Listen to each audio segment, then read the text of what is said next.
السلام علیکم ناظرین، میں ہوں شرازی اور آپ دیکھ رہے ہیں ہاؤ ٹو پاکستان چینل۔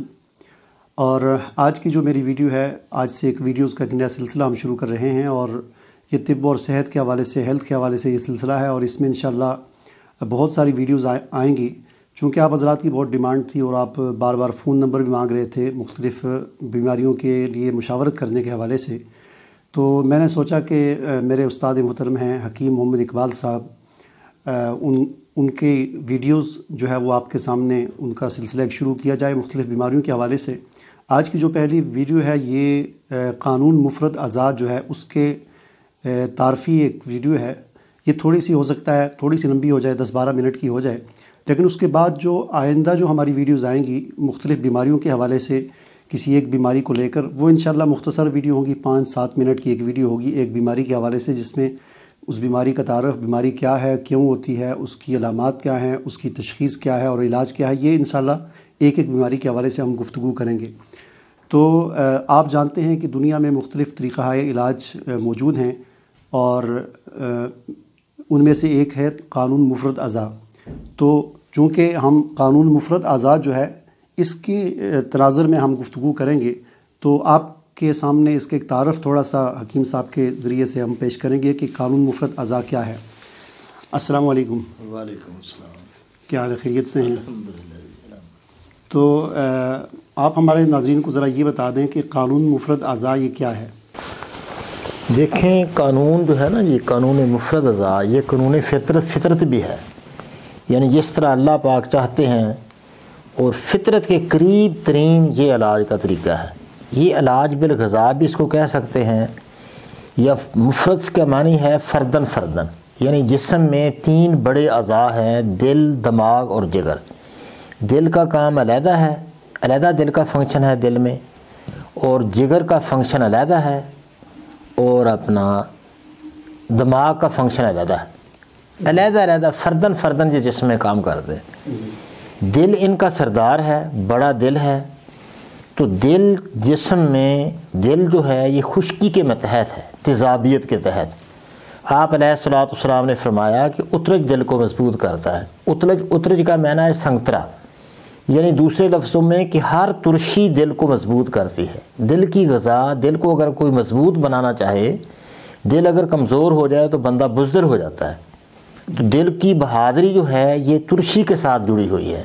یہ بڑی غلط فہمی ہے کہ ترشی جو نقصان دہ ہے۔ اکثر آپ کہتے ہیں مرد کے لیے ترشی نقصان دہ نہیں، مرد کی مردانہ پن بھی ترشی کے ساتھ جڑا ہوا ہے، یہ بھی انشاءاللہ ہم ثابت کریں گے۔ تو یہ دل ہے۔ تو دوسرا کیا ہے اعضاء؟ جگر۔ جگر جو ہے یہ حرارت پیدا کرتا ہے، صفرا جو پیدا کر کے سارا نظام انہضام صفرا کے ساتھ جڑا ہوا ہے۔ جتنا گلینڈ سسٹم ہے یہ بھی دل کے ساتھ، جگر کے ساتھ جڑا ہوا ہے، یعنی وریدی نظام۔ یہ دیکھیں نا، نبض ہم دیکھتے ہیں تو نبض میں خون جو آ رہا ہے یہ شریانے ہیں، اور جو واپسی جا رہا ہے اوپر سے دل کی طرف ہی جاتا ہے، تو دل کی طرف ہی ہے واپسی بھی۔ یہ وریدی نظام جگر کے ساتھ جڑا ہوا ہے۔ اگر جگر کو تیز کر دیا جائے تو وریدیں بہتر ہو جاتی ہیں، اور بندے کے جوڑ وغیرہ جتنے بھی یہ درد کرتے ہیں، یہ تیزابیت بڑھ جائے تو جگر کو تیز کرنے سے اعتدال ہو جاتا ہے۔ تو تیسرا اس میں جو بدن میں اہم چیز ہے وہ دماغ ہے۔ یہ جتنا اعصابی سسٹم ہے، ہم دیکھتے ہیں، محسوس کرتے ہیں، جتنا بھی محسوس کرنے کا ہے نظام، یہ دماغ کے ساتھ جڑا ہوا ہے۔ دماغ کی خوراک کیا ہے؟ دماغ کی خوراک ہے اعصابی چیزیں، اعصابی، مثلا کیلا ہے، امرود ہے، دودھ ہے، دلیا، کھیر، برفی، بیکری، کدو، پیٹھا، ٹینڈا، مولی، گاجر۔ اس سے دماغ تیز ہو جاتا ہے، طاقت پکڑ جاتا ہے دماغ۔ اسی طرح میں نے جگر کا عرض کیا کہ جگر کیونکہ اس میں صفرا پیدا ہوتا ہے، وہ گرمی کے ساتھ جڑا ہوا ہے، تو اس کی غذا ہے گرم چیزیں، جیسے گوشت ہے، بکرے کا گوشت، مرغی کا گوشت، ہر قسم کے گوشت جگر کو طاقت دیتے ہیں، تیز کر دیتے ہیں۔ اور جیسے ساگ ہے یا ایسی گرم سبزیاں، یہ جگر کو تیزی پیدا کرتی ہیں۔ صحیح۔ اچھا، یہ آپ ذرا ہمیں بتا دیں کہ عام طور پر لوگ یہ تو جانتے ہیں کہ ایلوپیتھک کیا ہے، ہومیوپیتھک کو بھی لوگ جانتے ہیں، اور طب یونانی کو بھی لوگ جانتے ہیں۔ تو یہ طب یونانی اور قانون مفرد اعضاء، اس میں فرق کیا ہے؟ دیکھو یہ بھی طب یونانی جو ہے نا، یہ وہاں سے اخذ کیا ہوا ایک قانون ہے. جیسے ابو علیہ سینا نے اپنی القانون لکھی، تو اس میں ایک قانون مرتب کیا. طب میں قانون ہے قاعدہ کلیہ، یعنی بے قاعدہ نہیں، ہر چیز قاعدے کلیہ کے تحت ہے یہ. تو وہاں سے جو پہلی چیزیں تھیں بالکل اس کو کشید کر کے صابر ملتانی رحمۃ اللہ علیہ نے وہاں سے یہ ہر چیز وہاں سے لی ہے.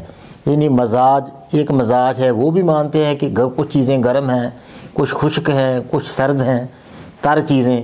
اس طرح وہ چیزوں ہر چیز کا مثلا ایک کاغذ ہے، کاغذ کا بھی ایک مزاج ہے خشک سرد. اس طرح دودھ کا مزاج ہے تر سرد، کھٹی دہی لسی کا مزاج ہے خشک سرد. ہر چیز کا مزاج مقرر ہے. یہ مزاج طب یونانی کے مقرر کردہ ہے.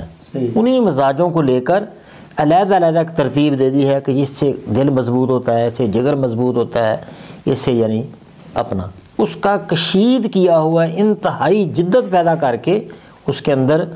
تو وہ ایک یعنی تجدید کر دیا اس قانون کی. قانون بالکل یہ اپنا یونانی قانون ہے، جو یونانی طب تھی اس سے ہی اخذ کیا ہوا ایک بہترین قانون بنا کر اس کو شکل دے دی.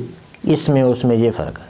اچھا، حکیم صابر ملتانی رحمہ اللہ کا آپ نے ذکر کیا، تو یہ قانون مفرد اعضاء ان کا بنایا ہوا ہے؟ انہوں نے یہ اخذ کیا ہے. قانون مفرد اعضاء جو ہے نا، اس کے موجد ہیں صابر ملتانی رحمۃ اللہ علیہ. ایوب خان کے دور میں فوت ہو گئے وہ. 18 کتابیں انہوں نے لکھی ہیں. تو اس میں بہت اچھی طرح انہوں نے سمجھایا کہ ہر چیز کا علاج غذا بدلنے سے آسانی سے ہو جاتا ہے. یعنی خلاصے کے طور پر ہم یوں کہہ سکتے ہیں کہ قانون مفرد اعضاء میں یہ ہے کہ غذا بدلنے سے بیماری کا علاج کیا جاتا ہے. یعنی اگر کسی کا مزاج جو ہے وہ اس کی تحریک اگر دل میں پیدا ہو گئی ہے تو اس کی ہم غذا بدل دیں گے، اس کو ایسی غذا دیں گے کہ اس کی جگر میں تحریک پیدا ہو جائے تو وہ بیماری ختم ہو جائے گی. مثلا اب دیکھیں نا، دل کا شاہ صاحب نے ذکر کیا کہ دل میں 3 طرح بیماری ممکن ہے. دل کی ذاتی تحریک ہے خشکی، اس کو چاہیے اس کی غذا خشک ہے. اگر یہ غذا بہت زیادہ بڑھ جائے جسم میں تو دل چھوٹا ہو جاتا ہے، تیز چلنے لگ جاتا ہے. دل بہت تیز چلے گا کیونکہ چھوٹا بھی ہو جائے گا، سکڑ جائے گا. شریانیں جو اس کی ہے نا، شریانیں بھی سکڑ جائیں گی، وریدیں بھی سکڑ جائیں گی. تو سکیڑ، پھر اس میں کلاٹ پیدا ہو جائیں گے، کوئی اس طرح رکاوٹیں ہو جائے گی. تو ان رکاوٹوں کو کیسے دور کیا جائے کہ حرارت پیدا کر دی جائے. حرارت سے سکڑی ہوئی چیزیں پھیل جاتے ہیں. وہ آپ گرم چیزیں جو خوراک ہے وہ اس کو دے دیں. مثلا لہسن ہے، لہسن ہی زیادہ بندہ کھائے تو سکیڑ ختم ہو جاتا ہے. تو اس طرح کی بڑی دوائیاں بھی ہیں ترتیب دی ہوئی، بہت سادہ سی.